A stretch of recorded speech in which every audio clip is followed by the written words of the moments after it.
Okay, salam guys. Ada customer nak minta Voxy AZ model fully loaded. Tapi Kento sudah jual. Baru booking je. Jadi apa yang tinggal saya recommend dia lah. Apa aksesori yang ada, Kento kasih explain semua. First, semua tahu itu body kit adalah optional. Jadi kebanyakan tak ada body kit, tapi boleh pasang sini. You boleh pasang sini. Ini adalah 3 eyes LED, nampak? Ada yang tanpa 3 eyes LED. Dia biasa-biasa je, tapi ini ada 3 eyes LED. Ini aksesori number 1 dia ada. Lepas itu kita tengok dalam dia. Dia punya seat semua sama exact model. Tapi dia ada leg rest. Bukan semua ada leg rest, you kena jaga.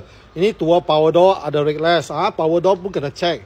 Lepas itu high spec semua ada sunshade saja, you boleh tarik. Lepas itu dia tanpa itu OLED, Roof monitor boleh pasang local.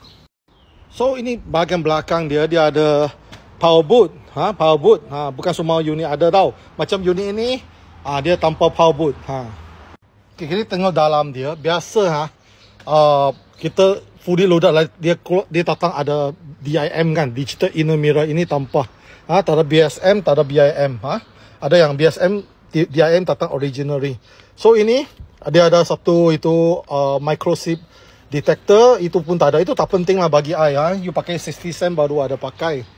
So dia tak ada side step option lah. Kebanyakan tak ada side step. So Kento ada hitam, putih, hitam, Noah, okay.